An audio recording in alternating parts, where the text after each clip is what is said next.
Assalamu alaikum class 7th. Hope you will be fine. Students, here's your book, The Grammar Tree. So let's start our today's topic. Students, today we are going to start chapter number 9, Two Blossoms. Two Blossoms. Blossom means कि हम इस poem में beautiful flowers के हवाले से discuss करेंगे और इसमें हम देखेंगे कि फूलों के बारे में पोइट ने किस तरह से बयान किया है। स्टूडेंट्स, यहाँ पे हमारी जो पोएम है इसको मैं आपको स्टैंजा वाइज रीड आउट नहीं करूँगी, मैंने इसकी एक्सप्लेनेशन नहीं बताऊँगी। इसमें जस्ट हम इसका मेन थीम रीड आउट करेंगे और इसमें एक मेन फैक्ट है कि पोइट ने ह्यूमन बीइंग की लाइफ्स को फ्लावर्स के साथ तशबीह दी है, तो इसको हम डिस्कस करेंगे। देन हम अपनी एक्सरसाइज सॉल्व करेंगे जिसमें हमारी पोएम से रिलेटेड सारे क्वेश्चंस के आंसर्स मौजूद हैं। Two blossom reflects the fate of all living things. Every single soul on the planet Earth has got a very short span of time to bloom like the blossoms, and then they are destined to wither away. Thus everything on this planet is temporary. Poet के according इस planet पे मौजूद हर चीज़ क्या है, temporary है और वो बहुत ही थोड़े अरसे तक के लिए ज़िंदा रहती है और उसके बाद उसको अपने ड्यू टाइम पे ख़त्म हो जाना होता है, चाहे वो कितनी भी ब्यूटीफाई क्यों ना हो। तो इसी तरह से पोइट ने ह्यूमन बीइंग की लाइफ्स को फ्लावर्स के साथ कंपेयर किया है। There is an intimate similarity between human lifes and blossoms. Like the blossoms we come on the earth, display a role and duty, and then we die, fade away और die while our time ends. वो कहते हैं कि हम blossoms की तरह, फूलों की तरह एक शॉर्ट टाइम के लिए दुनिया में आते हैं, अपना रोल प्ले करते हैं और फिर हमारी ड्यूटी ख़त्म हो जाती है, तो हम अपने जो हमारा टाइम होता है उसमें हम ख़त्म हो जाते हैं। फूलों की तरह जैसे कि उनका टाइम जब ख़त्म होता है तो वो भी मुरझा जाते हैं, ख़त्म हो जाते हैं। तो यही चीज़ है जिसको poet has compared. For this being reason the poet has compared flowers with human lifes in the poem to blossom. उसने इस पोएम में इंसानों की ज़िंदगी को फूलों के साथ तशबीह दी है। Read the poem and answer the questions that follow. Fair plants of a fruitful tree, why do ye fall so fast? Your date is not so past, but you may stay yet here a while, to blush and gently smile, and go at last. Stanza number 2 है जी। What were ye born to be, and all our hearts delight, and so to bid good night. To us pity nature brought ye forth, merely to show your worth and lose you quite. Stanza number 3 है इसका जी। But your lovely leaves, where we may read how soon things have their end, though never so brave, and after they have shown their pride, like you, a while they glide into the grave. तो इसमें हमें poet ने different चीज़ों के बारे में बताया है। फर्स्ट स्टैंजा के बारे में मैं आपको थोड़ा सा ब्रीफली बता देती हूँ कि फर्स्ट स्टैंजा में पोइट हमें ये बता रहा है कि वो जो इमेजिनरी सीन है फूलों का, उनको जो न्यूली ब्लूम फ्लावर्स हैं उनके बारे में बता रहा है, उनकी ब्लशिंग के बारे में बता रहा है, उनकी जेंटली स्माइलिंग के बारे में बता रहा है। और वो बता रहा है कि after staying for a while falling away, कि वो क्या करते हैं, फॉर अ वाइल, वो बिल्कुल थोड़ी देर के लिए रहते हैं, कुछ लम्हों के लिए रहते हैं, तो वो क्या हो जाते हैं, गिर जाते हैं, अपनी जगह से वो ख़त्म हो जाते हैं। गिर जाते हैं तो वो क्या हो जाएंगे, ख़त्म हो जाएंगे। तो नेक्स्ट इसी तरह स्टैंजा नंबर 2 में पोइट हमें क्या बता रहा है, वो ये आइडिया बता रहा है that the life span of this lovely blossom is very short, कि इन जो पौधे हैं इनकी ज़िंदगी, सॉरी ये जो फूल हैं इनकी ज़िंदगी बहुत ही ज़्यादा कम है।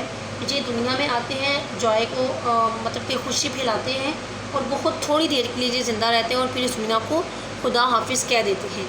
तो ये जो लास्ट स्टैंजा बताया जा रहा है इसमें हमें बताया जा रहा है कि इसमें वो कंपेयर कर रहे हैं जो दुनिया में मौजूद तमाम चीज़ें हैं उन्हें वो फूलों के साथ कंपेयर कर रहे हैं कि दुनिया में मौजूद तमाम चीज़ें टेम्परेरी हैं, तमाम चीज़ें आर्जी हैं, वो जस्ट थोड़े टाइम के लिए दुनिया में अपना रोल प्ले करती हैं और उसके बाद उन्हें यहाँ से चले जाना होता है, चाहे वो कितनी भी खूबसूरत चीज़ें क्यों ना हो, एक ना एक दिन उन्हें दुनिया से ख़त्म हो जाना है।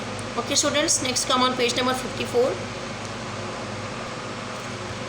एक्सरसाइज हम कंप्लीट करेंगे आज अपनी। एक्सरसाइज ए है जी, answer the questions briefly in your own words. हमने अपने वर्ड्स में इनके आंसर्स देने हैं। Which words in the poem mean you, you से क्या मुराद है, ये। ओल्ड लैंग्वेज इसमें यूज़ की गई है। इट वाज को टॉस एंड नेवर को नेवर, इसमें कॉन्ट्रैक्शन यूज़ करके इन्होंने टॉस और नेवर को राइट डाउन किया हुआ पोइट ने। और हम जब कॉन्ट्रैक्शन यूज़ करते हैं तो किस लिए करते हैं, अटेंशन के लिए, रीडर्स की अटेंशन के लिए इसको यूज़ किया जाता है। नेक्स्ट नंबर 2 इसका पार्ट है जी, give the meanings of the following words are as used in the poem, जो कि पोएम में वर्ड्स यूज हुए इनकी मीनिंग बताएं। Number 1 blush, develop a pink tinge from embarrassment, develop a pink tinge from embarrassment. Number B है जी delight, great pleasure. Number C है worth, value. Number D है glide, pass gently and change gradually. Next आ गया जी, who does the poet refer to as fair place of a fruitful tree, उसने किसको refer किया है fair place of a fruitful tree के तौर पे। The fruits of the tree, the blossoms of the tree, the leaves of the tree, उसने the blossoms of the tree को fair place of a fruitful tree के through represent किया है या refer किया है उसने। नेक्स्ट आ गया आपको जो क्वेश्चन नंबर 4, 5, 6 और 7 है, you have to complete these questions on your notebooks, and question number 8 is for you also find give another title for the poem। Question number 8 है हमारा, इसमें आपने क्या करना है, क्वेश्चन नंबर 8 में पोएम का title you have to suggest इस बाय योरसेल्फ, आपने खुद से पोएम का जो कोई भी अनदर टाइटल है वो आपने सजेस्ट करना है, जो मैंने आपके लिए एज एन एक्टिविटी के तौर पे छोड़ दिया है।